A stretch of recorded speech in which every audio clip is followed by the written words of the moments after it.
Okay, it looks like we're live. And I'll pull up the script as well.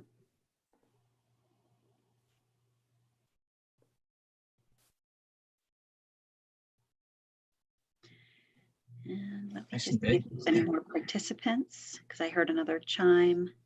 Yeah, we had Scott Rogers join in. Right. Okay. Oh, and I think this might be Jim.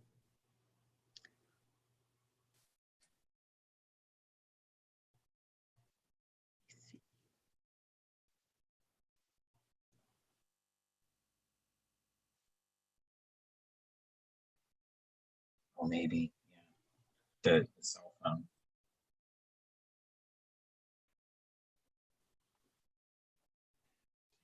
Ends in 249. This is Jim. Yeah, this is Jim. Hi, Jim. Hey, Jim. Hi, Jim. Hi. All right, so I could read the script and then we'll get going. Tell me again, how do I mute myself? Cell phone? Maybe I can. Yeah. All right. This is just a regular phone. Oh, Phone call. I actually don't know. Okay. All right. I guess All just right. don't talk. Yeah. Well, you're gonna hear me slurp soup because we just got home. I'll mute you, Jim. Just raise your hand. And I think raising hand, does anybody know how to raise hand from a phone? It's *6 or *9. Oh, probably. Yeah, that sounds familiar. Okay. Okay. Yeah, Mia, the script disappeared. We went back to the agenda.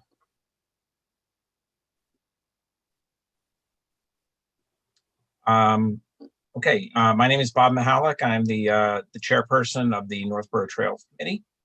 This meeting of Northborough Trails is being conducted remotely, consistent with Governor Baker's executive order of March 12, 2020, due to the current state of emergency in the Commonwealth due to the outbreak of the COVID-19 virus.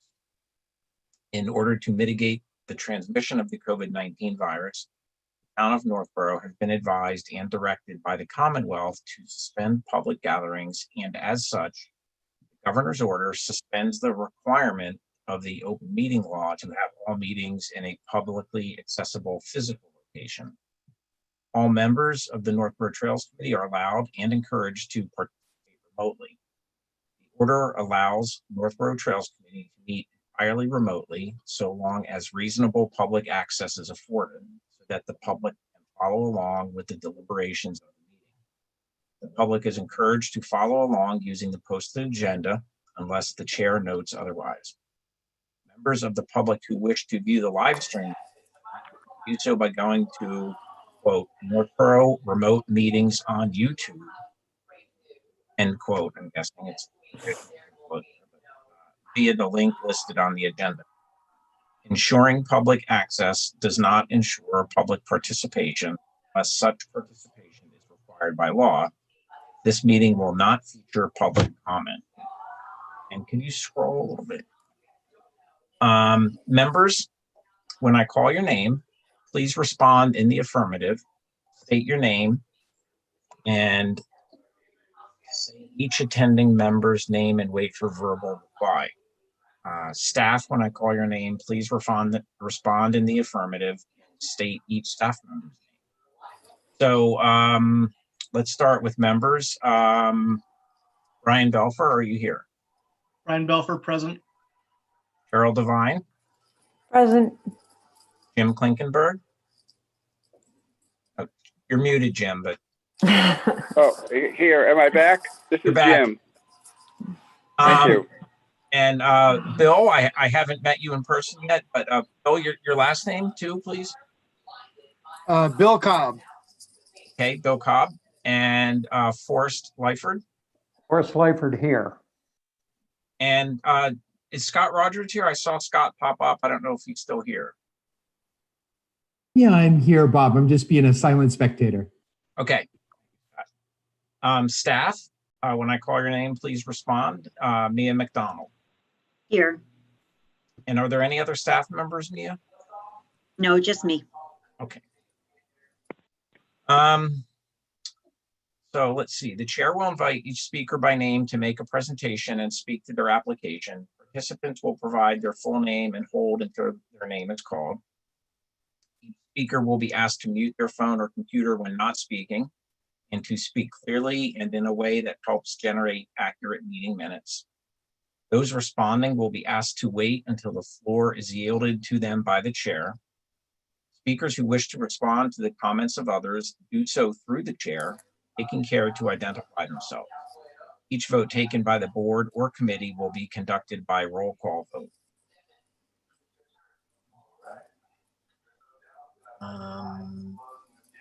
That's it. So, typically, first order of business is to approve meeting minutes from previous months. Unfortunately, I missed the October meeting, not on purpose. I forget what exactly I was doing. I think I was in California, actually.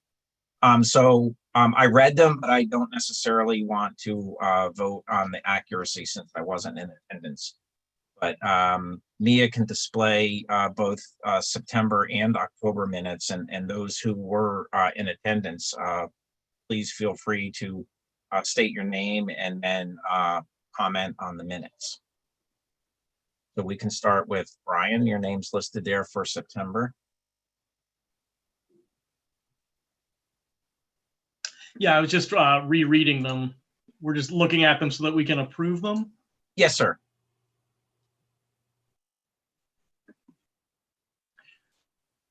I'm sorry, I'm looking back at the email. I have two minutes, but it looks like there's a lot of overlap from September to October. Maybe duplicate? Oh.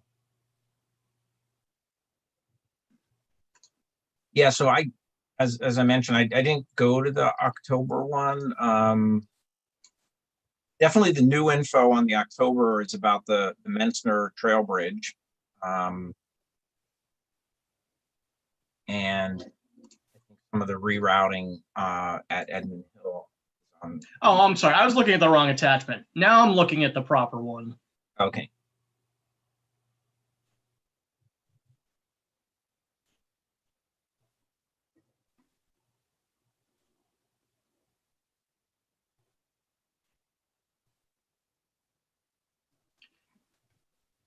I would say that the October minutes look fairly thorough and accurate. Second. So I would move to accept the October minutes as good. Okay. Brian and Cheryl, was that you to second the motion? I did. A second. Approval. Okay. Mia, if you could scroll, I think there's I don't know if everyone had a chance to read those headings on page 1, but there's a page 2 for October as well with some additional items.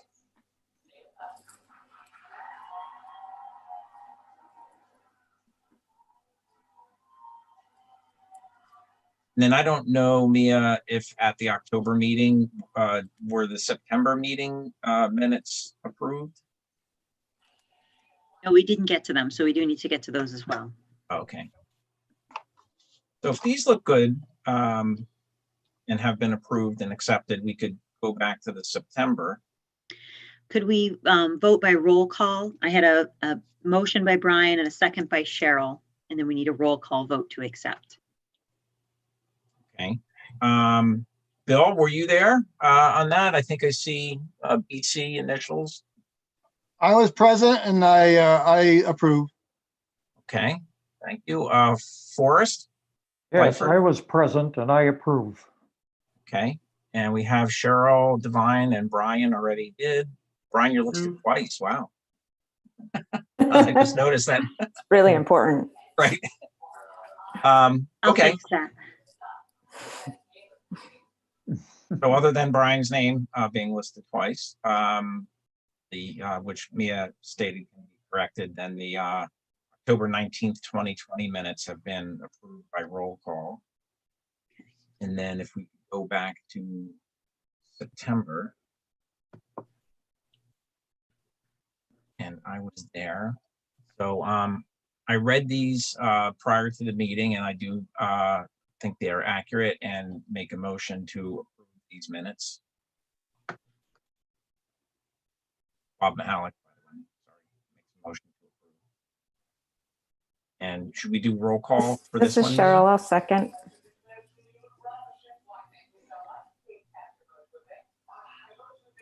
And yes for the roll call, please. Okay, so Brian Belfer,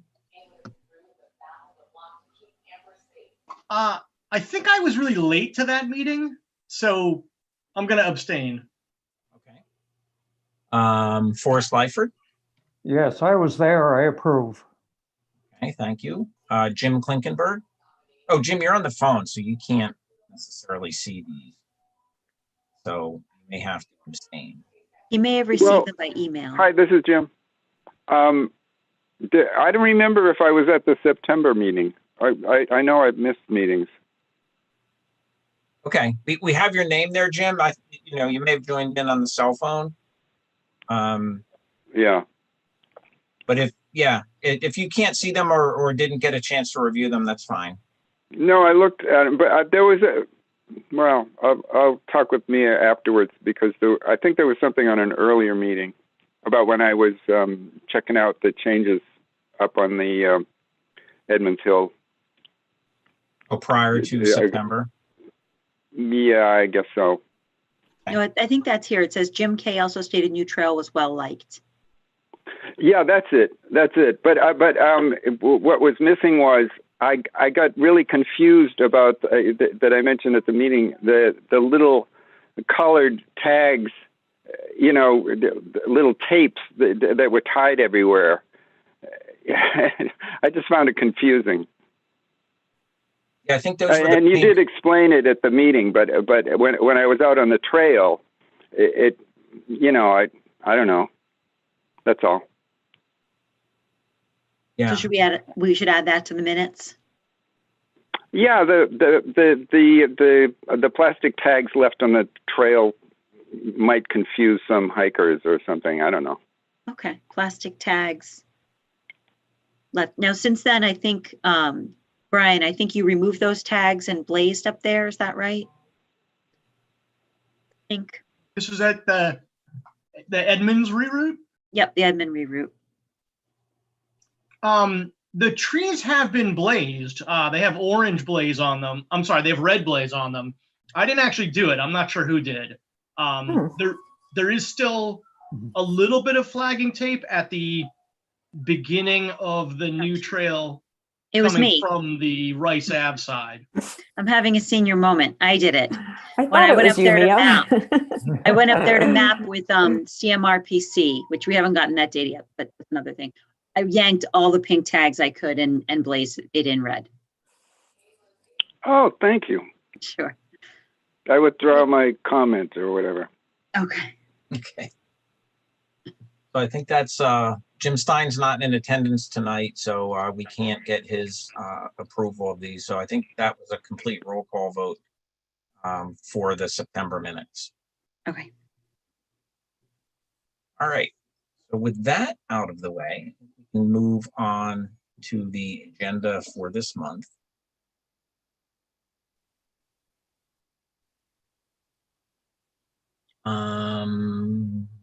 Let's see.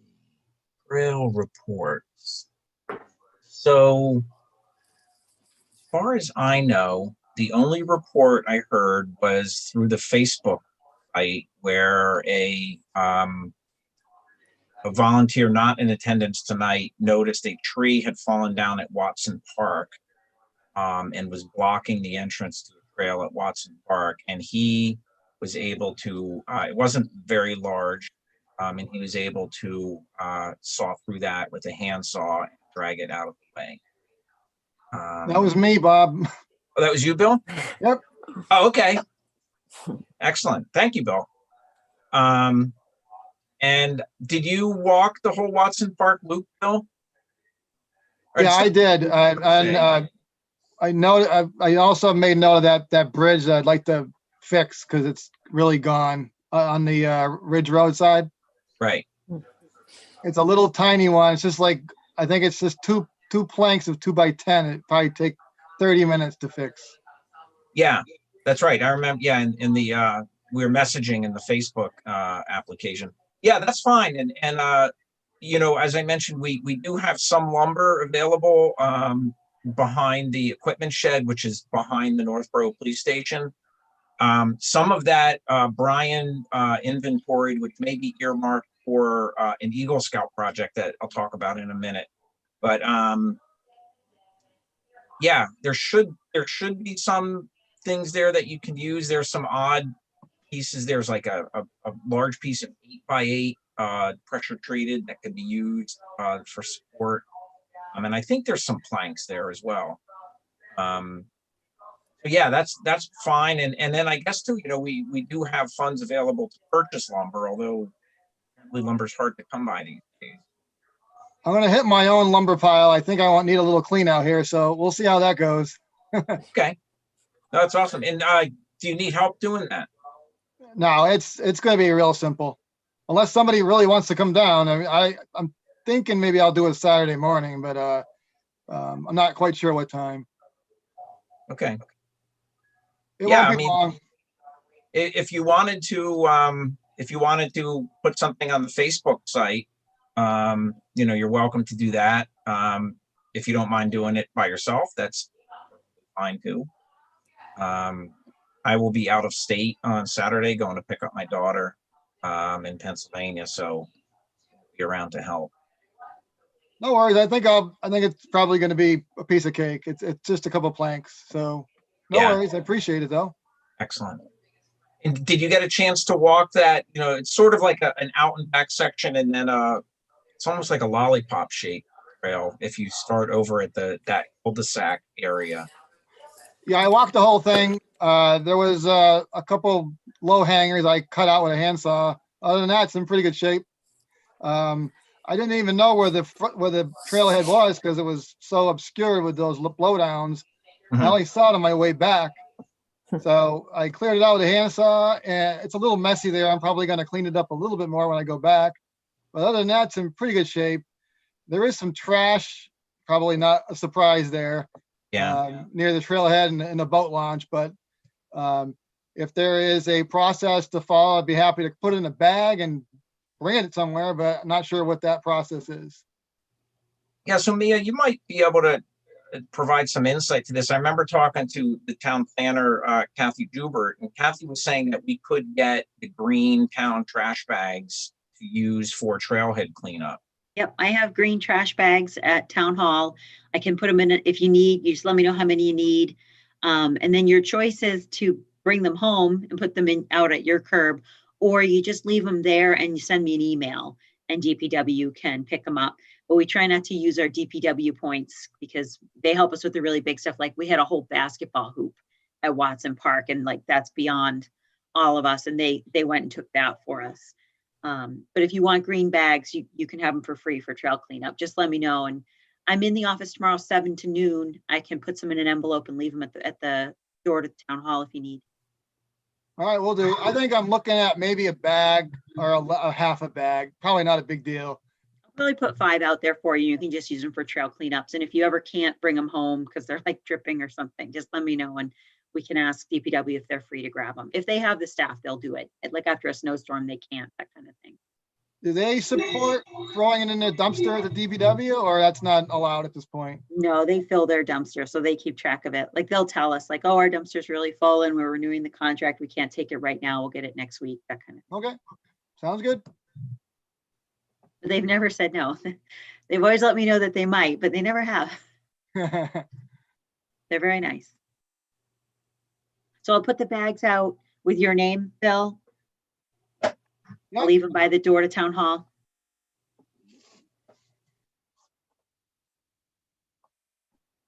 And I have to admit, I haven't been out on the trails much in the past couple of months, so I don't have any insight, recent insight into any hazards or maintenance things. So I'll just open the floor to discussion, and just please identify yourself if you're going to make any comments on maintenance requirements and such. This is Bill Cobb. I have a couple more items. Okay, Bill. One was, since I was in the minutes last week, I had volunteered to clean the that Cold Harbor Upper Trail there that sits above West Street. Near the Um, floating bridge?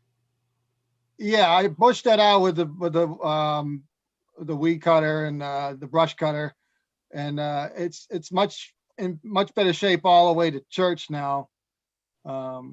Somebody had mentioned that it was okay to do that, so I took care of that a few Saturdays ago. That was That's number excellent. one. Okay.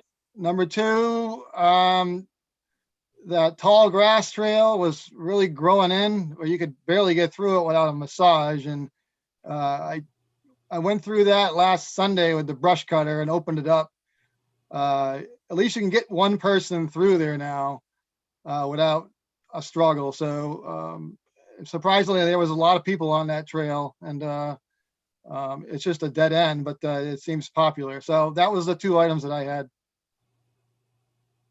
Okay, thanks. Yeah, thank you for doing that. Definitely if you're out there by yourself with the brush cutter, just make sure you have on protective gear, because we've had, we used to use a brush cutter that had a metal saw blade on it, and that thing exploded a few times when we had hit rocks and stuff. So we switched away from that practice and just use the string trimmer thing now. But yeah, just, I'm sure you know how to use it. Just be careful when you're out there. One of the things with tall grass is that, yeah, we sort of agreed a few years ago, that section where the trail just kind of continues, there's a right-hand turn where you could go along, I think it's Birdsong Trail. And then if you go straight and sort of follow the Assabet, we sort of concluded that was like a fisherman's sort of wasn't a trail per se, but it was more of just an access for fishermen to fish at the Assabet. And so we essentially stopped maintaining it. I have no problem at all if you want to keep it open. But it's kind of hard to get a mower in there. That was one issue that we had. We have to, I had permission from the former chairman, Art Cole, to park our trailer at the Birchwood Community Center, and then come down. There's a little access path where there's typically 2 chairs and a little fire pit right there near the Assabet River, and kind of come down there with the mower. But it's difficult access in there. So, string trimmer is definitely the best way to do it. But yeah, we haven't really been focusing on that too much, just because it's not, like you said, it's a dead end trail, mainly used by people who go fishing in there. But it goes out to such a pretty view over the wetlands. It's really nice, actually. I like it. We hiked down to the end of that just for that view. How far does it go? It's pretty, not very far. Oh. But there's a really beautiful bend in the river that takes you by, which is just, it's just really lovely. Yeah, I definitely don't mind it. We were sort of focusing on the round trip trails that people were going on, that, if they, were doing a loop around, say, the Stirrup Brook, that kind of a thing. But yeah, I think it's great. It was more of just not necessarily a lack of volunteers, but I guess sort of a lack of enthusiasm to clear out the dead end trail. But yeah, it's awesome. I'm glad you did it, Bill.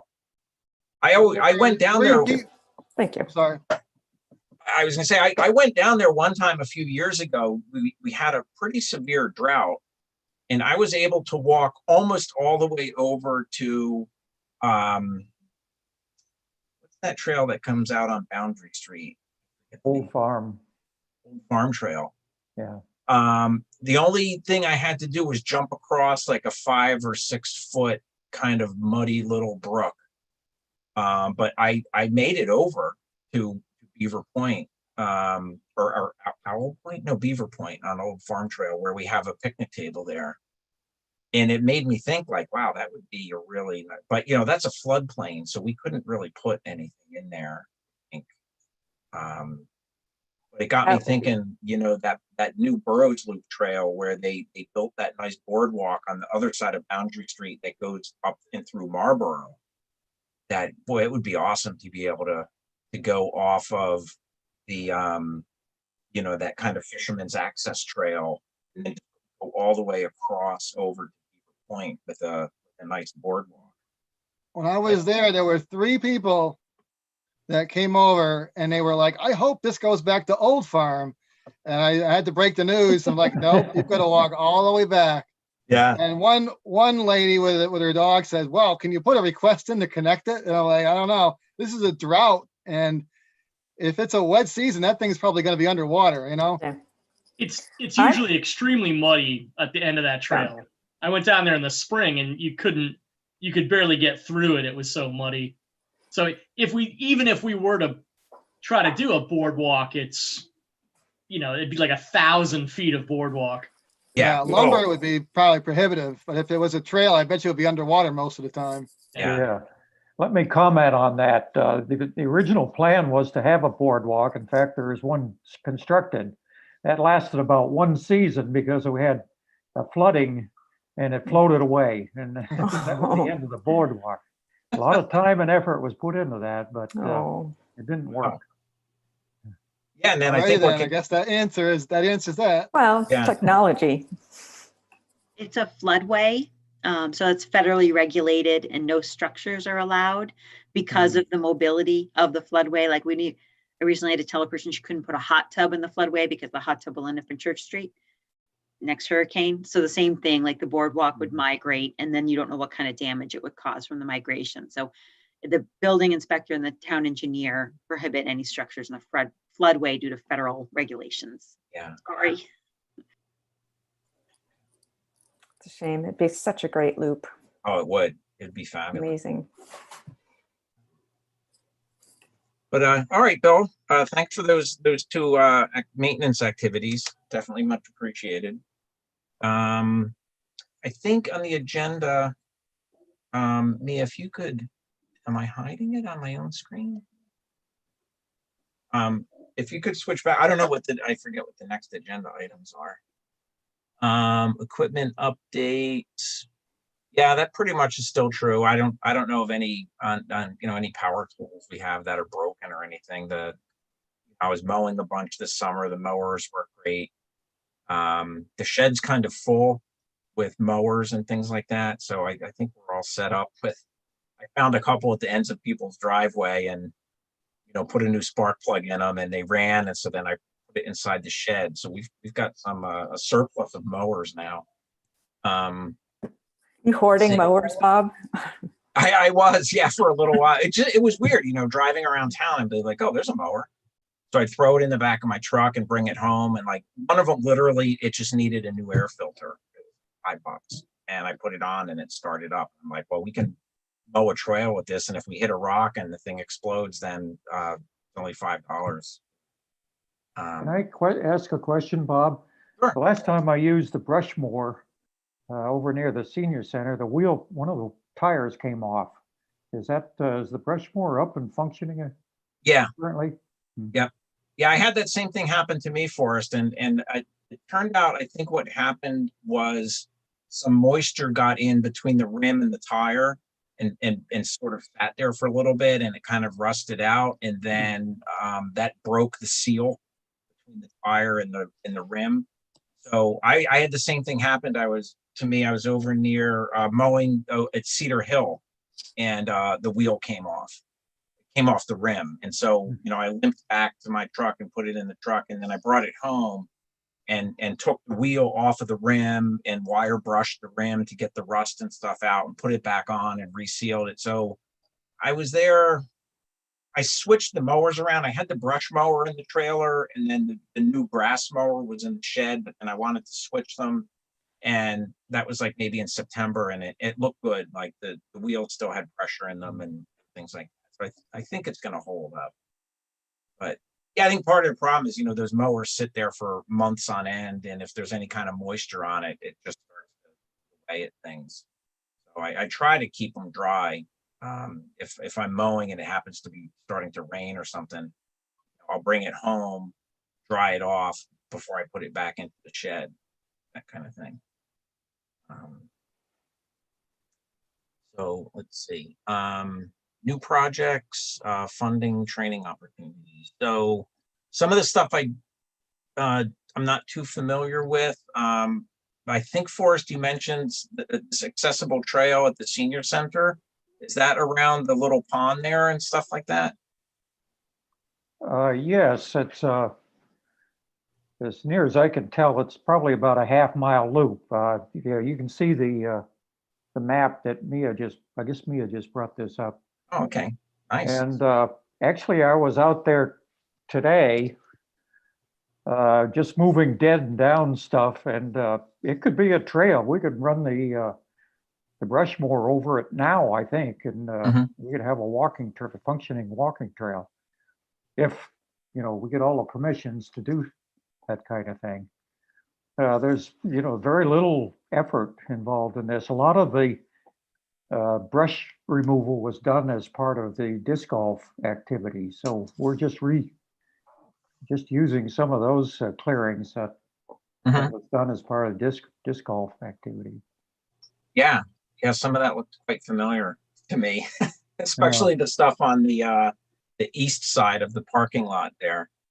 That was right where I think we went through to make one of the quote unquote fairways for disc golf. Yeah, it's pretty much a straight shot. It's wide open. Yeah, There's some stumps sticking up that may have to be cut off, but other than that, that might be a there's no sore awful lot spot to on. do. I have some really exciting news about that. It's almost serendipitous. The senior center director, Liz, I don't know how many of you have met her. She's a little new. She started during COVID. She reached out to the DPW director and said she would like to create a wheelchair accessible trail around the senior center. And so the DPW director reached out to me, and because I had said to him, I'm walking this next week. If it looks good, will you walk it with me? Because he's our site guy, tells us, how much things will really cost. And so he knew I had talked to him about it. So he checked in with me and connected Liz and I. Liz is actually going to apply for a DOT, a Department of Transportation grant, to put it in. So she's gonna take the lead on the application. And I just wrote to her today, just this afternoon, and I sent her the plan I'm showing you now, Forrest sketch, and said, that Forrest knew what he was doing and he was researching ADA and really trying to lay this out, and that he's done a really nice job. So they do have, I think I mentioned this before, that they're that site, the senior center site up Edmonds Hill, it was bought from the Old Fish and Game and carved up into 3 uses: conservation, recreation, and senior center. So you can't really see it on the parcel maps, but each part is sort of, it has to be for a certain use. And so recreation right now is looking at possibly fitting in pickleball, maybe a dog park. So we do have to get those nailed down, but we can, Liz is going to move forward. I haven't heard back from her yet, but I think it's going to move forward with a DOT grant. And, we're Forrest, I let them know that they're right now, if you all want to walk it, Forrest hung some pink flags that say NTC roughly in this route. So I think it's going to move forward. It's really nice when things come together like that. So Mia, would that be paved? Like asphalt? It has to be ADA accessible. And there's, we were talking about the different types. It could be a crushed stone, that it could be pea stone, it could be paved, it could be, Forrest was telling me about grates he had seen used on ADA trails. And so there's a lot of different terrain out there. There's the pine grove, there's the wetland out front, there's the reclamation area in the back, and then out over on that eastern side that has a lot of that's a disturbed sort of deciduous area where, so they're going to have to look at what the base is and match up, have a consultant, an engineer come in and design. Sounds good. Make sure we meet the slopes, the switchbacks, all that stuff. Correct subbase. Mia, on the short term, can we make, as you and I have discussed, can we make a walking trail prior to, whatever excavation and so forth is required for the accessible trail? Yeah, I think we had talked in the field, and if you all approve it, then next month, we had talked to conservation last month about a switchback down from the summit down to the senior center. Conservation said, go ahead, flag it in. So Brian flagged it in. So when I go back this month, I'm going to email them, the Conservation Commission, and say, go out and look at this trail. So I haven't emailed them yet because I wanted to find out from you all if you want to do the same with this accessible trail. ask conservation for permission for both. So that we ask them, they're meeting December 14th. We can ask them to view the two trails, Brian's Trail and Forest Trail, the accessible trail. And then when we get to the meeting, ask them for permission to cut them in, rake them in, do minor cutting. Right. Yeah. Well, I Sounds like a think, good plan. yeah. Do we have to make a motion to approve these ideas?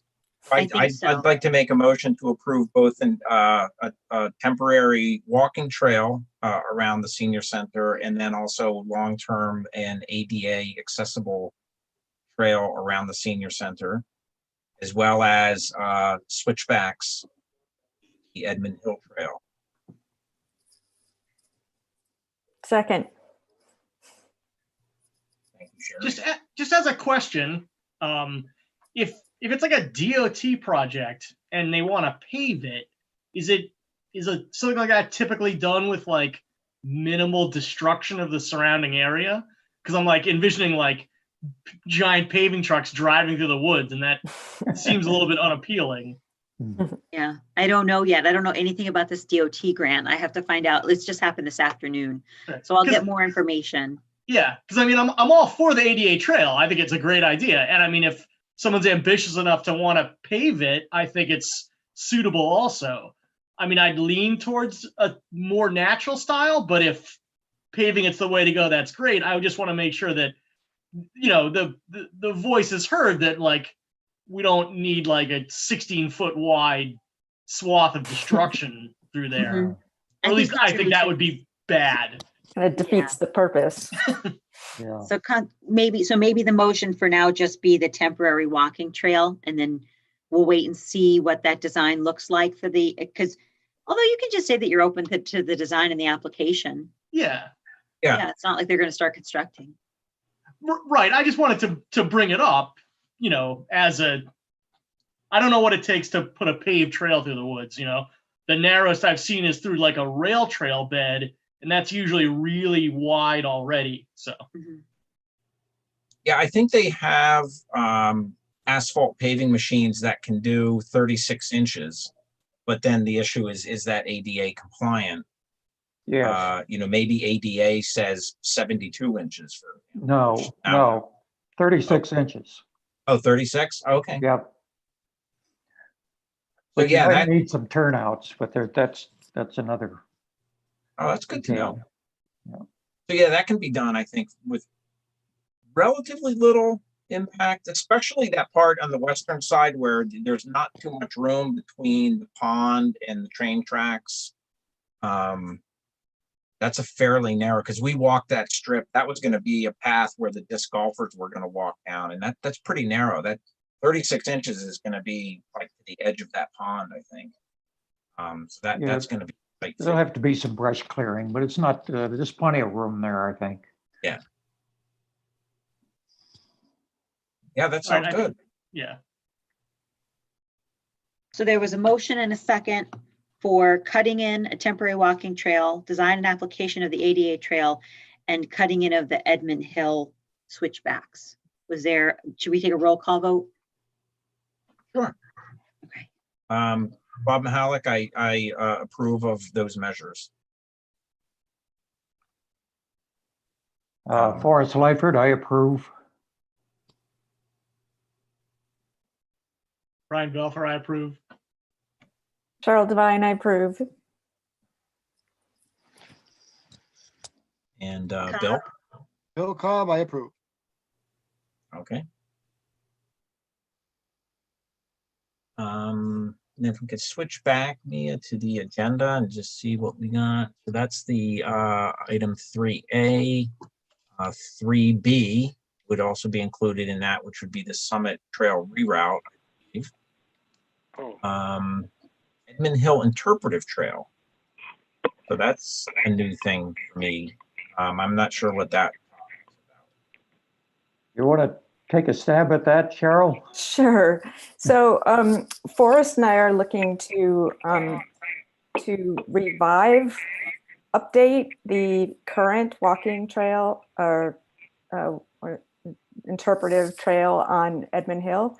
Mhm. And so he and I went out last week and walked the trail. We're actually going to expand it beyond what it was before because it was kind of short last time it was done.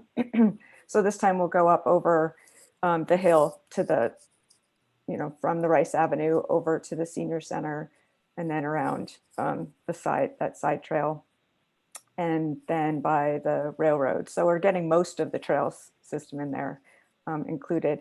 And so when we went out walking, Forrest would just stop and start talking and I write some notes and he'd write notes. And and then I emailed Mia after Forrest and I walked it asking about what we needed to do in order to be able to actually create this and put in posts and whatnot. And also what we could do to make it more accessible, like something that you could get on your phone. You get to the spot and you click on your phone for that particular location and you can read about it or hear Forrest's voice talking about it or something like that. And those were the three things that Mia sent in our email this week to check out, which I don't know if other people have done that, have checked it out. I checked it out, it was pretty cool. And so that's where we are with that. Forrest just sent me today a draft of the text that he would suggest for all these locations. So he and I will work on kind of tweaking that a little bit. But I think one of the things I was wondering about or thinking about too was whether I think it would be really good, Forrest, if we had your voice so that people who can't read for whatever reason could hear the text as well. And the other possibility is video, because then we could have your voice and the location. I don't know if any of this is reasonable, but the examples that Mia sent out this week, did anyone see those?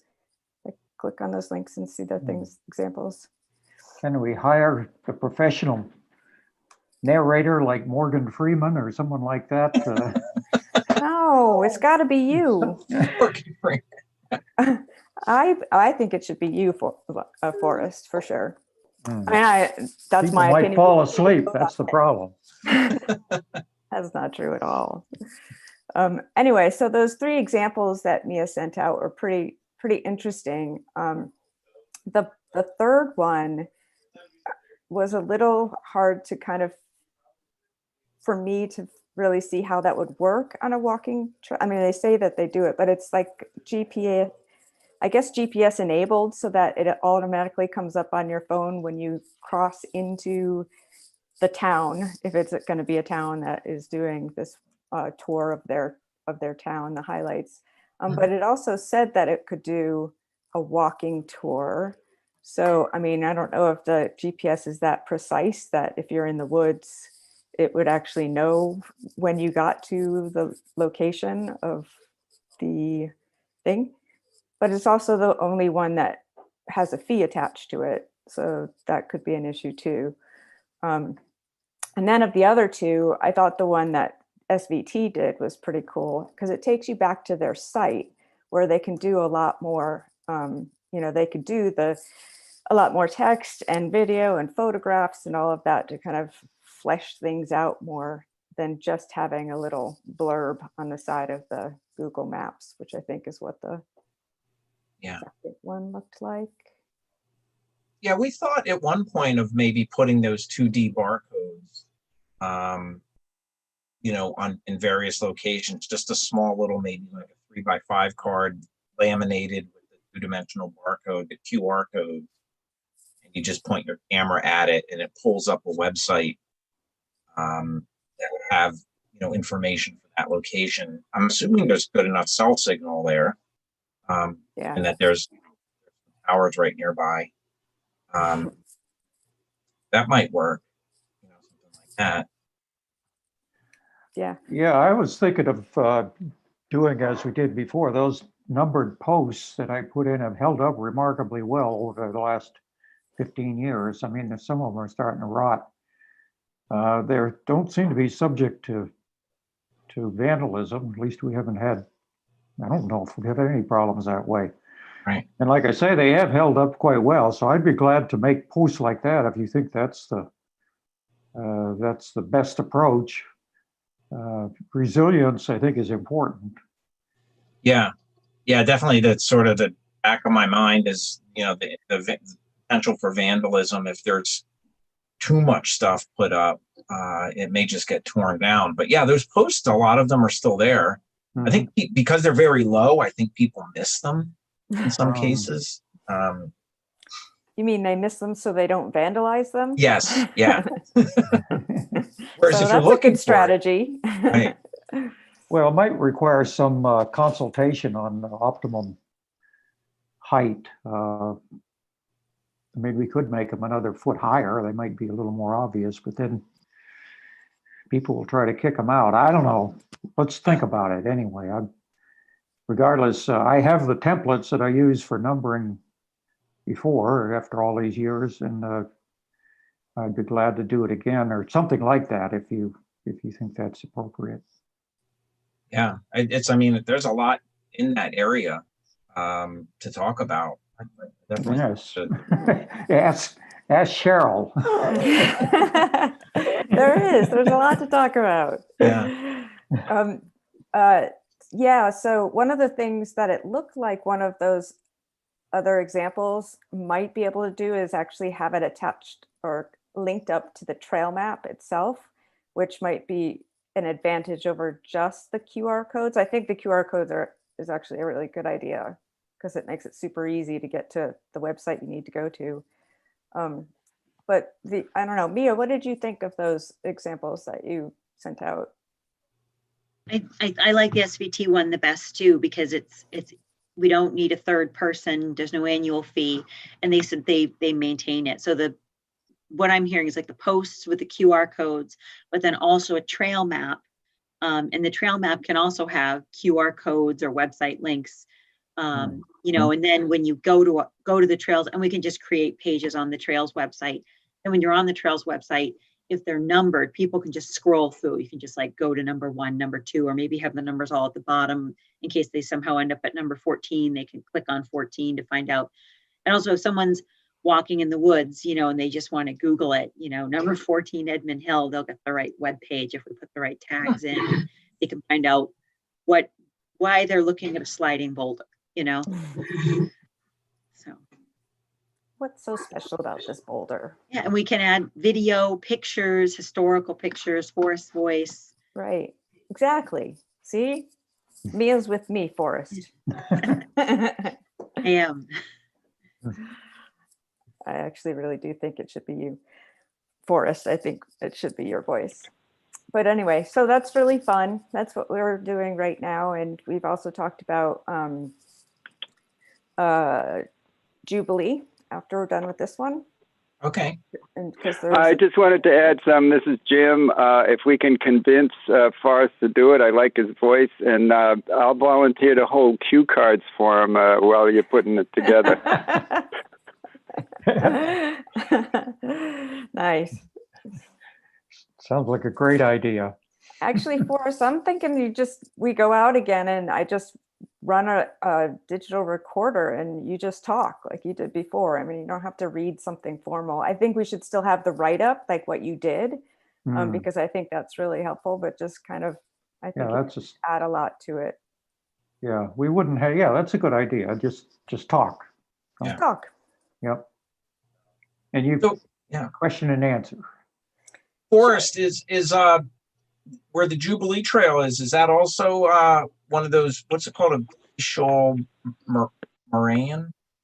What's the, Drumlin? Drumlin, that's it, Drumlin. Is Jubilee Trail a Drumlin? No. Oh, okay. No, that's a very shallow bedrock area. It's exposed almost over the whole site. Yeah, that's another. I worked on that interpretive trail with the New England Forestry Foundation, and that was pretty popular for a while. Then the adjoining landowner asked us to move the trail, and I got frustrated and didn't move the interpretive. Yeah. That's what Part of I'm it, here so. for, Forrest. Right. What's that? That's what I'm here for. Oh, To yes. get you out there to fix this stuff. Yeah, Cheryl's my motivator here. That's right. Yeah, I mean, we could look at that. I would give that a lower priority than Edmund Woods, but we could redo that. And I'm That's sure the next. New England Forestry Foundation would support that 100%.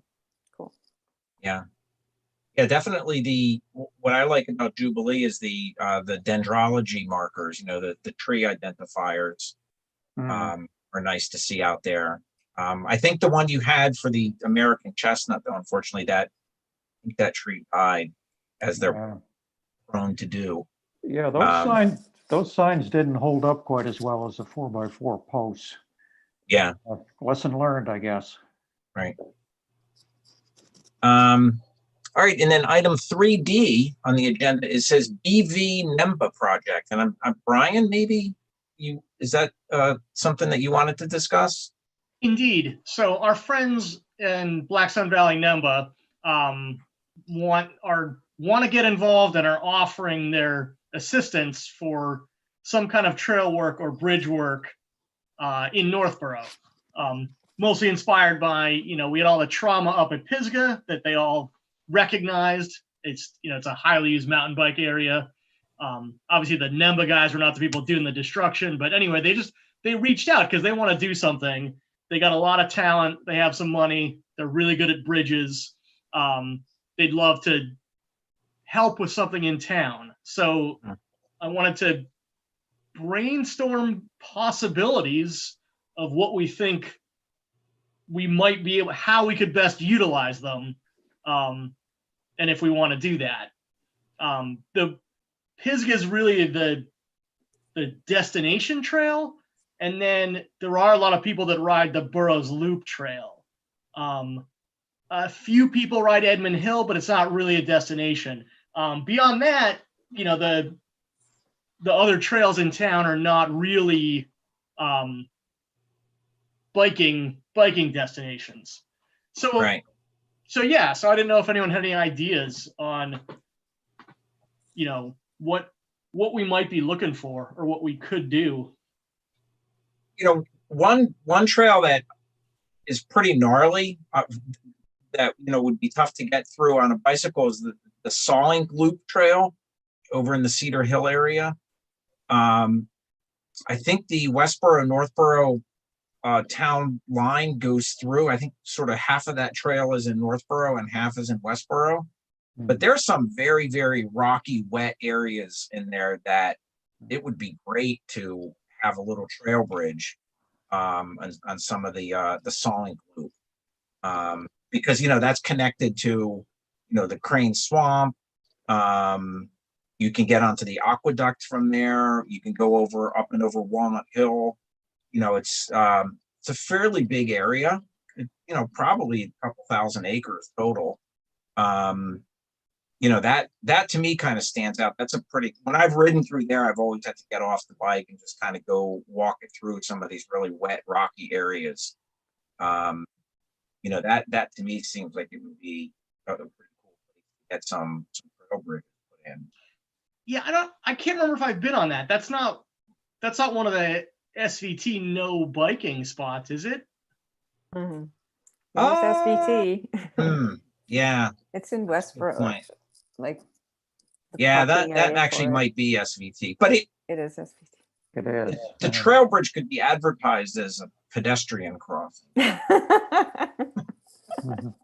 I mean, if it's it could be, but if it's like if it's a multi-use trail, the BV NEMBA will put their name right on it. They're not gonna build a trail that's they're not gonna build a bridge or do trail work on a trail that specifically excludes biking. Right. I'm just not sure Good which. point.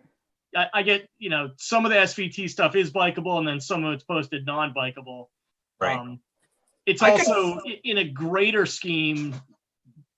Blackstone Valley NEMBA has been working with SVT on trying to get them to come around with their little viewpoints about being so anti-biking, and there's some fresh blood in SVT who are more open to multi-use on some of their managed properties. Mhm. I just looked it up and bicycling is prohibited on the Sawing Trail. Oh. Hmm. So it was a good thing I was walking my bike then. Yeah, definitely. You're carrying it, right? Right. Right. We could invite SVT and try to open up that conversation again. Yeah, I think it's worth it because it's not a very heavily used area. So I think if bikers are there, they're very rarely going to encounter a pedestrian. And certainly I've never seen hoof prints there from equestrians. I think there's some houses nearby. I think one or two of the local residents may walk their dog on the Sawing Loop, but that's pretty much it. Bob, I think that would apply as well to the, what do they call it, Walnut Hill Trail? There's, Yeah. So you yeah, can get I to don't know, I Walnut wonder if Hill anybody from, ever uses that. yeah, Yeah, I do once in a while. Do you? Yeah. It's and been that- several and that- years since I've been out there. And that whole section is connected by that connection trail, I think is what we actually called it. yeah, the connector. Yeah. To connector trail, yeah, to Cedar Hill. So it's actually that whole system is really nice. I'm not a biker, but it's really nice hiking. Yeah, East Main, Walnut Hill. Trying to get oriented on this map here. Where's Sawing? It's right in the Nice. middle, that big green spot. Yep. Yeah. But there's a loop. What's Yeah, WCBT? that is a loop in there. It's Yes. just got different colored trail, Yeah. but that's the loop. Yeah, the parking area. I helped when they were clearing that out. Somebody rented a little mini excavator and we cleared that out. But yeah, that loop, it's where the P for parking is, where it says Sawing Farm, and the loop is actually partially that yellowish color, and then the black and white dotted line is kind of the loop. And then go up and over Walnut Hill. That dotted line that goes off to the east through the R of Southborough and goes along the aqueduct, that's really nice. That's like you go under you go under 495 heading east, and you end up over in South. Oh, there's a lot there. There's a lot of stuff to explore along there, and it's that little stretch where the trail goes right along the Assabet, not the Assabet, the open channel they call it. That's a pretty cool area. That's made me, there's a lot of riding. Well, riding. There's a lot of potential for exploring this area. It's definitely could be a destination if we can get SVT to kind of ease back on the biking thing. You can spend a good afternoon riding around there. And it crosses over, then you can cross over Lyman Street, near Chauncey. You've got all those trails behind Chauncey. You can get up onto the aqueduct, which is kind of up at the northern end of the map. That open channel, actually, then that's water that flows from the aqueduct. You can then connect on the aqueduct and take that all the way up to Mount Pisgah. So it's, there's a lot of connectivity there that's possible.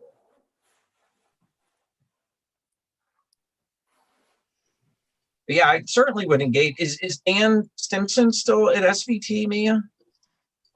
Yeah, it'd be interesting. I have pretty good relationship with him. It'd be interesting to inquire about their mountain biking status. I can ask. I can send an email to Dan. He knows we're an active maintenance group, and that I've done maintenance on their trails, and not their trail, but like in Southborough, Westborough area, mowing and things like that. And he knows, if the bikers happen to cause any damage, that we just wouldn't let it get worse and worse. So I think from that perspective, he knows that we would get involved, and if we asked for NEMBA's help, like Brian said, they've got talented people. So certainly issues would be addressed very quickly as far as erosion and stuff like that. I'll email them. I'll see if, they may have had a recent discussion, or maybe they haven't had a discussion in a long time and they'd be open to one. Yeah. That might be it for the agenda. I don't know if we have Well, any. did we, I'm sorry, but are we done talking about Brian's, like Oh, yeah. options in town? Like, because at this point, that's not an option, right? Because SVT won't allow bikes. So I'm just wondering if we want to Yeah. kind of brainstorm some other options since we're talking about it. Do we need anything at Mount Pisgah that NEMBA could help with? I mean, I don't think so. Like the project, like the giant bridge that we put in with the Eagle Scouts would have been like, NEMBA would have been equally suitable to do that build, but you know, that one got, you know, sucked up by the Eagle Scouts. I don't think we have anything else we are building up there right now, as far as I know. They could move the kiosk. Remember, we were going to move the kiosk from Edmund Hill up to Pisgah. Are they up for that?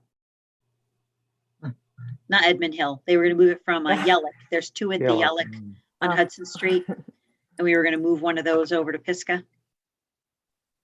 Oh, well, that's interesting. You know, Yeah. NEMBA actually just built a brand new kiosk down in Uxbridge. So we're going to take the older kiosk that was at Yellick, right? Yeah, or they could Right. build a new one. Yeah. Hmm. Oh, that's it. That's actually a really good idea, because we could go evaluate that thing and see if it's actually worth extracting, or whether we should just make a whole new one. But the one up on Pisgah is just very sad. Right. Oh, It's yeah. probably 20 years old, that one. Right. No, that would be perfect, because that's a very straightforward project, right? If we're replacing an old kiosk, like I think the permission scale should be pretty manageable, right? No permission needed. It's just repair. You know, Right. even if it's a little bit bigger, that's fine. Yeah. Oh, I love that. No, that might be an ideal okay. one. Don't get crazy. Don't make it like a billboard. That won't be No, nice. no, it would just What be happened? just be newer and better. But Yeah. I'd still love to have us reach out to SVT about the Sonic area. But I think let me get back to NEMBA about about a Pisgah kiosk. Yeah, Preferably that'd be one awesome. that locks. I mean, we Yeah. can call out whatever we want, and they'll build it to match. Forrest is the expert there, right? Make sure you get he had to repair the ones on Edmund Hill because they weren't built right at the top, like the shingles. Yeah, The they- shingles weren't right. Yeah, they didn't put the shingles on right. They're buckling. You're supposed to leave a little gap, but that's another story. To allow for shrink swell. Yeah, that'd be nice to. That area is probably the most popular parking area of all the trailheads, you know, and to have a nice shiny new kiosk there, pretty cool. Maybe with some solar panels and some LED lights and And we're due for some new maps. Once I get that CMRPC data, we need a new map for Edmund Hill, and we'll need a new map for Pisgah with the Johnson Trail and the Sparrow reroute. excellent. Yeah, and then I don't know, any, you know, before we close it out, if anyone else has ideas. I mean, there's some bridges here and there, you know, like the Old Farm Trail, I think has some bridges there. They're in okay shape, but not great. Especially the ones closer to Boundary Street, are a little bit wobbly. Birdsong Trail. I know the Eagle Scout project that we're working on with, I think his name is Jeff. That would address the bridges on the Stirrup Brook Trail behind the high school. But on Old Farm Trail, there's a couple that probably could use a little help. That bridge near where Bill did the clearing on the Beaver Loop Trail is a disaster. I mean, the bridge itself is off its mooring now. But then the pieces that walk you up onto that bridge have been challenging for many years. But they're like everything shifted out of place there now. And I don't know what it would take to get that bridge to lift it and move it over so it sits back down on the rocks that it's supposed to sit on. Looks like a big adventure. So I think related to that, I think a lot of the bridges on our trails are all of like a similar vintage, and a lot of them are like kind of coming up due. Yeah. So I think we collectively need to start probably inventorying and prioritizing like which ones we need to do like now. And I'm happy to start that, like That's to a start very good idea. to start a list so that as we're discussing stuff, we can know, yeah, that's on the list, and we should be able to at least like put a time frame on it. Like we can, like we know we're pretty sure we're going to get to the Stirrup Brook bridges this fall, hopefully. But then we should then figure out what's the next highest bridge priority and kind of map that out. So That's a great idea. I will start that list. Mia, I presume that we can fill that in outside of the meeting if we're just inputting like bridge data. That doesn't have to. We don't have Yeah, to if do you that. just want to start a Google Doc, and Yeah. we put photos, like make a new sheet with photos, and maybe even if you want to be adventurous, come up with I used to do asset management, come up with a rating system, like condition of wood, Right. condition of moorings, size.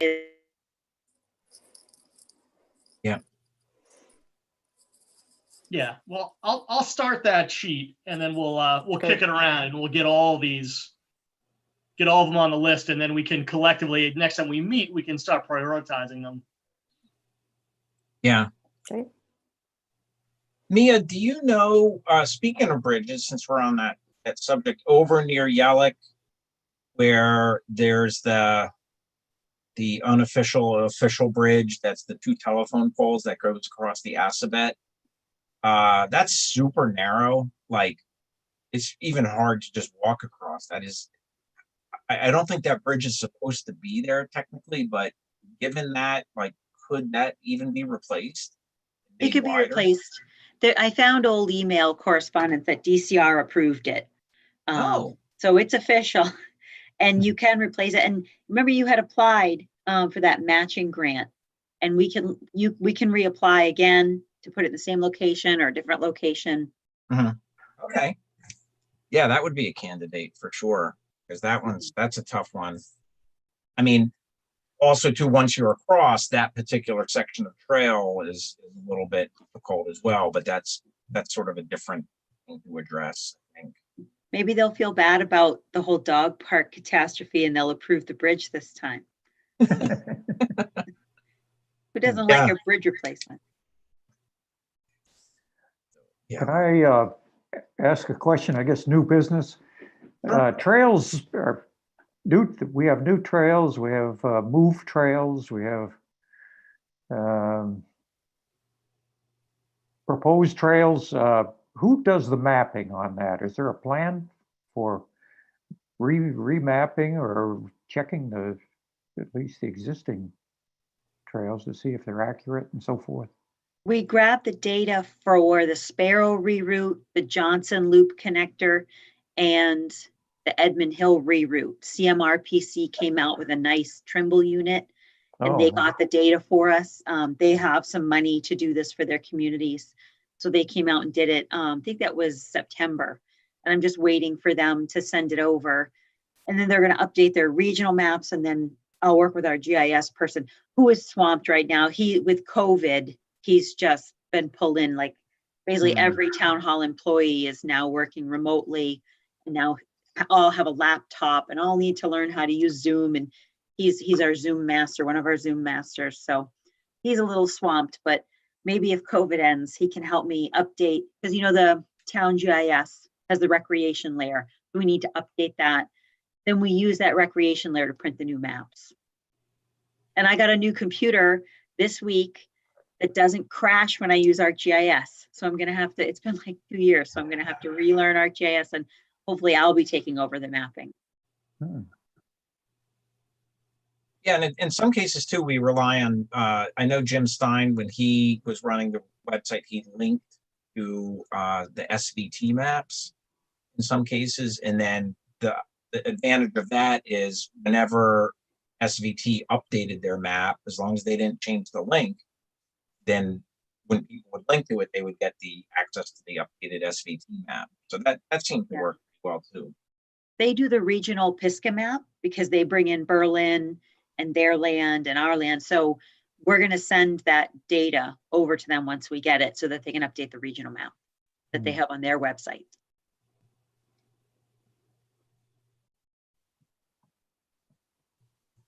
All right. So I think that's it. If we wanted to close out the NEMBA Blackstone Valley topic, I don't necessarily have anything else. Oh, just one more thing too. Speaking of bridges, so we are working with the Scout, Brian mainly, but his name is Jeff Kayer, Eagle Scout candidate. And I think the plan, and Brian, correct me if I'm wrong, is to replace 4 bridges along the Stirrup Brook Trail. Or it might even be 3. Mia had said we got permission to do 3 of them, Okay. not 4. So I had a big worksheet where I did inventory all the bridges on the trail starting from the Route 20 end.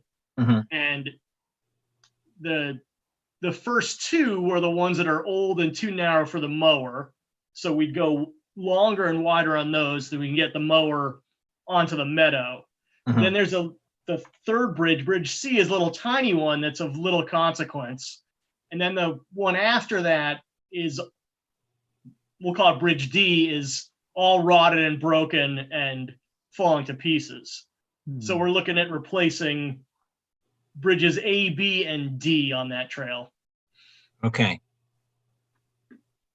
And is that the bridge that sort of has that middle support? It kind of goes over a little bit of a ravine back behind the high school? No, that would be Bridge E, actually. Okay. Bridge D is just a 2 foot by 12 foot that's just super low. It does cross over. I think it's a drainage stream that's been mostly dry this season. Okay. And it's all twisted and rotted and pretty much completely done with life. Okay. The longer one that has that center support is a 24 footer. That one gets the DOT rating of marginal. It's okay right now, but probably within 3 to 4 years, we're gonna want to replace that one, because that's also the only one that has any real height to it. Yeah. Yeah. If that center support happened to buckle when somebody was on it, they probably, it's probably a 4 or 5 foot drop down. Yeah, it's in okay shape. I was on it. I didn't see anything, super. Like I said, it's showing its age, but it's okay for now. Okay. But it also, this was sort of discussed to the side. I figure since all of those bridges are part of the Burroughs Loop Trail, that I think we kind of want to up our game a little bit on those, so that someone doesn't walk out of those gorgeous bridges in Marlboro and walk into Northborough and be like, what's all this shit, So yeah, it's a good point. Not that we need to go as crazy as the big Marlboro Boardwalk, but right, it certainly is some inspiration to up our caliber a little bit. Yeah, Brian, I just agree. I checked the think minutes. You got approval to do L6. They said any of them that need replacement, because the reason that there was a permit was you're going from 36 to 48 inches. Yeah. And they said that's fine on all 6 as Okay. needed, replace as needed.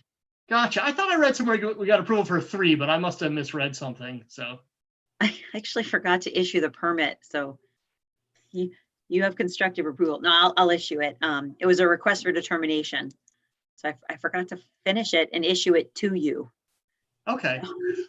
Well, I think I'm going to work with Jeff Kayer and see if we can't knock out the 3 that we know we need before this season becomes too cold to work. And then we also have most of the lumber we need to do all 3 of those. Okay. Like probably 75% of it. So we can keep the cost down. And then we'll look again at what we want to do with any of the other ones, which would rotate more likely into a spring project, unless the winter is exceptionally mild. Yeah, that's awesome. And then before I forget, Mia, there was some discussion about a new Amazon warehouse at 350 Bartlett? Is that 20 Bartlett? Is that down near where the aqueduct crosses over Bartlett? No, it's across the street. So if you're driving to Marlboro down Bartlett, on the right, they've already built 2 new warehouses.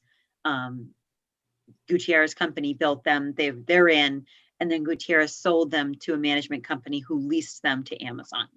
It was just Oh, the tenants for Amazon. So it's the ones that are there already. Yes. Oh, okay. I thought there was additional ones that they're going to clear more land. No, there was an application that came in last month. Did the Wixteds come last month? No, it was 2 months ago that they contacted you, Bob, and talked to you about the Save Bartlett. That was at 0 Bartlett. It's called 0 Bartlett Street. But 301 Bartlett is a big warehouse you can see from the Aqueduct Trail. Mhm. It would have been next to that. The planning board denied it, and we're not sure what the owners are planning to do next. Okay. I thought it was some additional. I Googled the street address and it looked like it was sort of on the other side of the aqueduct, almost at the Northborough Marlboro town line. Yep, it's 330, 350 Bartlett Street. And those warehouses were already built. They just got Amazon as a tenant. Okay. I wonder if that was their plan all along. They told us they didn't have any. And then across the street, the same thing happened with 301. And there's another one on the Marlboro line. The address is 150 Hayes Memorial Drive. So they've constructed 4 during my tenure here, and they didn't have tenants as they were building them. They kind of put them up for lease. Yeah. Well, I think it's good for certainly some job creation and stuff. I'm just glad to hear they're not building even like 2 additional more huge warehouses, because the ones that are there are big enough. Not right now. No, we don't have any plans before us for any more warehouses. Okay. Well, that's good. All right. I don't know what the agenda is, if there's anything else on the agenda, but we're getting towards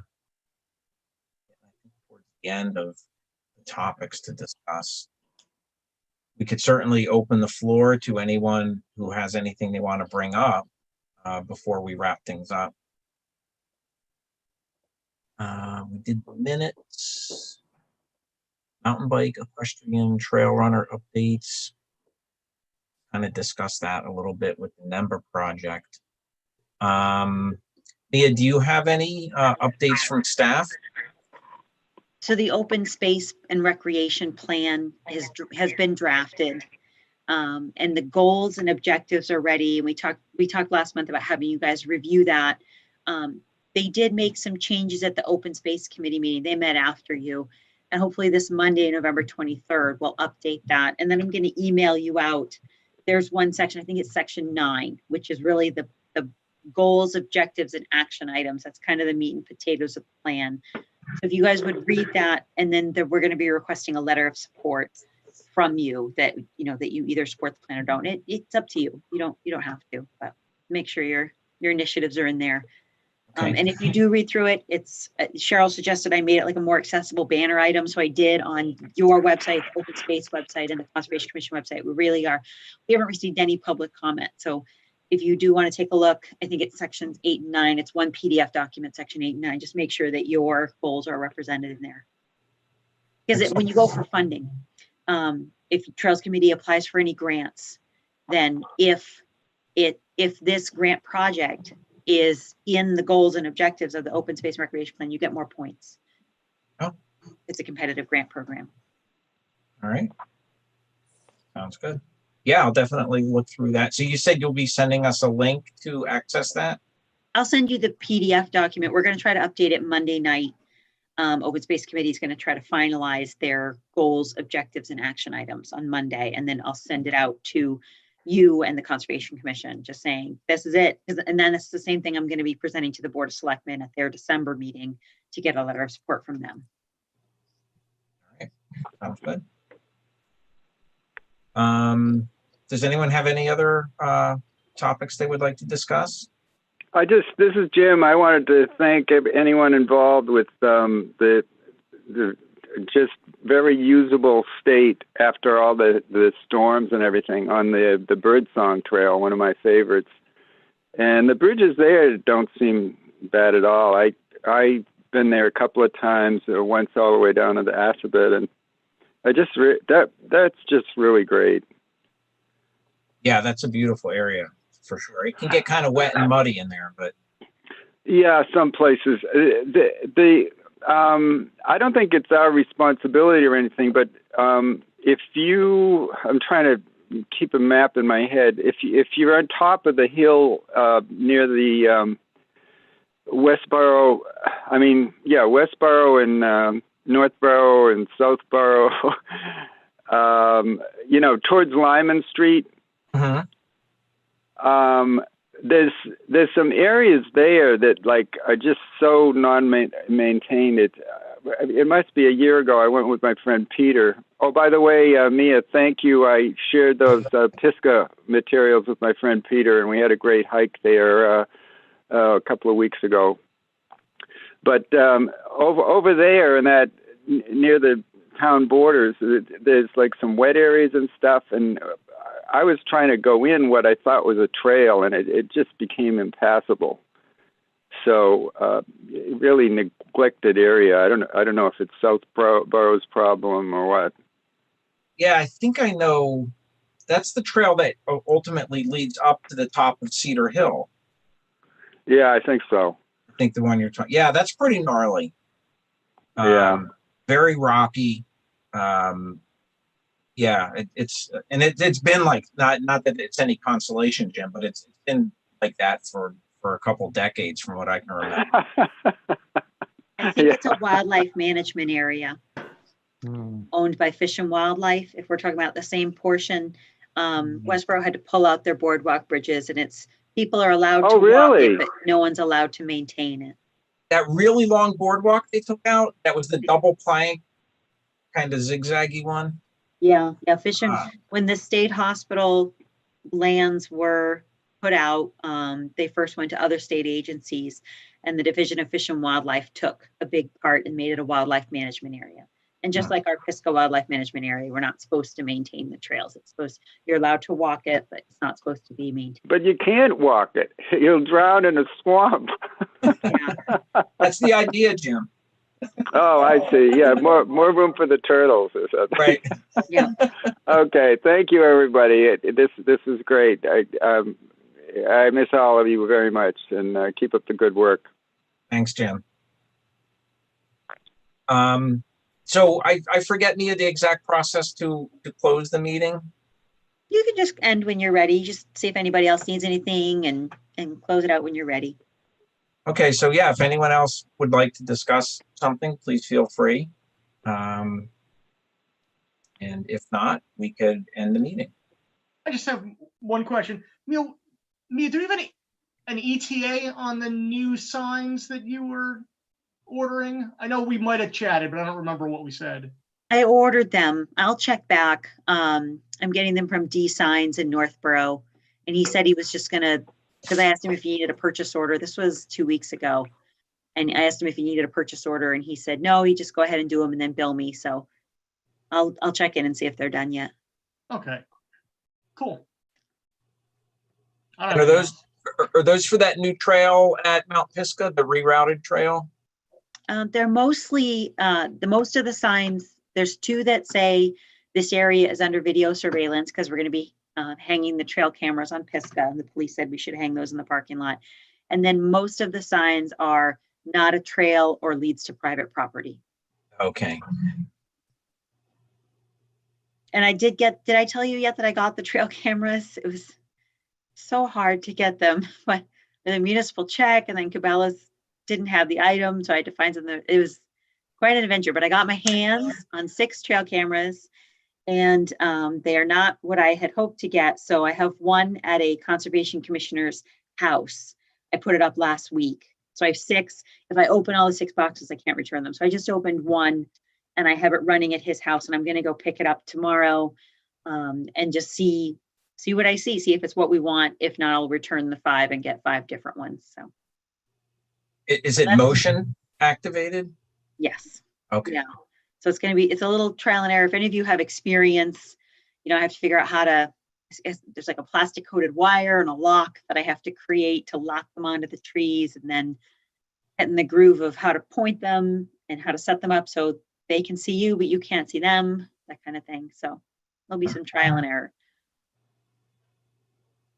Yeah, we definitely want to mount them up high enough that unless somebody brings a ladder with them, they're not going to be able to get it. But then that makes retrieving the memory card harder. And it depends what their view is. That's why I have it at I'm testing it out. It's kind of pointed out over an area that sinks low. So if I can see low, that means I can raise them up higher. Mhm. Not sure what the photos are going to look like. Yeah. Yeah, it may take some trial and error to get it tuned in the right spot. But yeah, that'll be some interesting viewing, I can tell you. Lots of wildlife and some beer drinking probably, and Yeah. maybe a couple vandals get caught. The chief of police said people assume a lot of privacy where they shouldn't. I can imagine that. They have to censor some of that stuff. Yeah. And are you just picking where they're going? I mean, we clearly don't want to call it out at this open meeting, but I wasn't sure what the. Well, there'll be 2 in the parking lot Yeah. to try to catch license plates. Not that we'll do anything with license plates, just if we notice vandalism, everything will be timed. So if we notice vandals at a certain time, we can start, writing down license plates, see if it's the same license plate as in the parking lot every time there's vandalism, that kind of thing, do some investigation. And then in areas we see cutting. So one of the first places I was thinking was the Loop Trail. Like there's just been a lot of cutting and moving there. And then the South Overlook. So people, they cut in, I think I've told you, the face of the South Overlook has the scrub oak, which is imperiled. It's not necessarily endangered, but it's imperiled. And it's definitely unique habitat. And people just keep moving everything I put there, and it's a mountain bike jump kind of thing. So So cameras going there. Point it right at the ground. Yeah. And then we're gonna have to decide what we do with it. If we just sort of talk to people, because I think Brian mentioned that, you can pretty much identify someone from their bike, and I imagine hunters are similar. You can identify them by their gear, It'll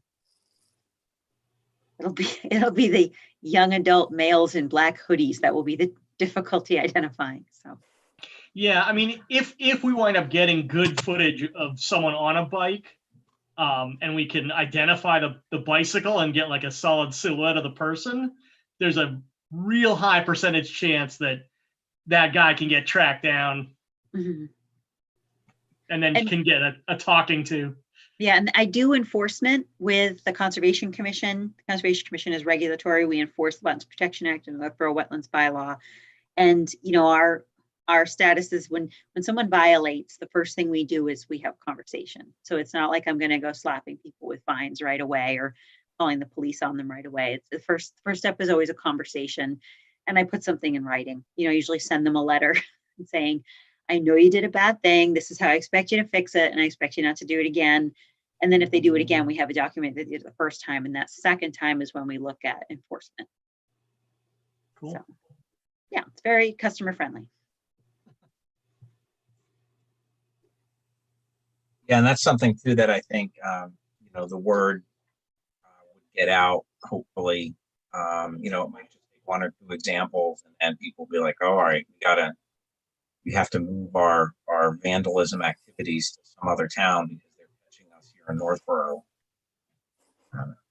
Maybe, optimistically, that might happen. That'll be the goal. Yeah. All right. Anyone else with things they want to bring up? No. All right. So I guess I'll make a motion to end the meeting at I don't even know what time it is. 8:31.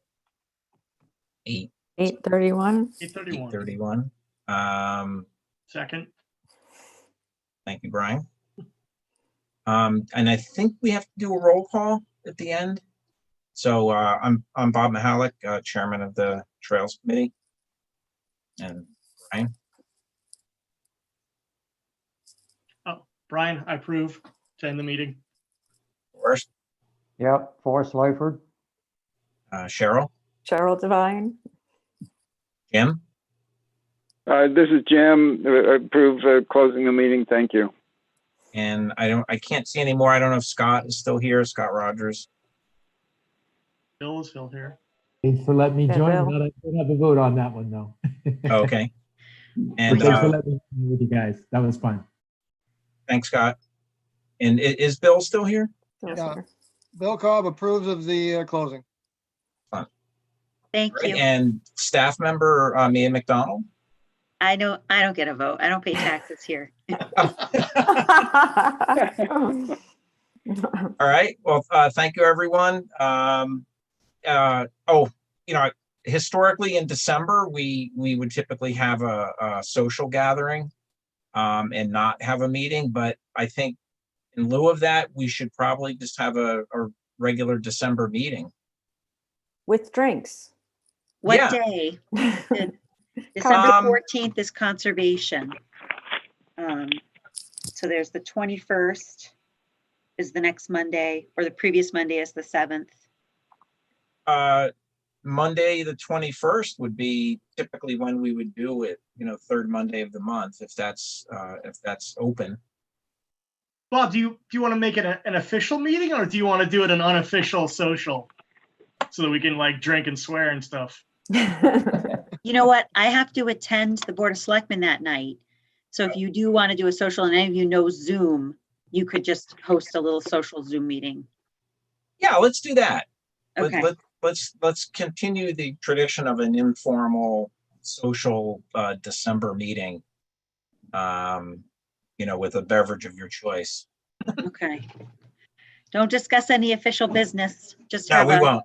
you're We just never getting do. together socially. It's not a Trails Committee meeting. You're just Right. getting together It's socially. social. Social gathering. And I All right. won't attend, and there won't be anything official about it. So I will I can send a Zoom invite around from my Verizon account, not from my Trails account, and it like that. So if you see an email from armhalleck@verizon.net, that's What is it? Mahalik, Oh, Robert okay. Mahalik. So I yeah. get that now. That's not what that's not what I heard though. And I was like, Oh yeah, what? sorry. Mao Pawlik? All right, everyone. All right. Good Have a night. good Thanks, night. everybody. Bye. Bye.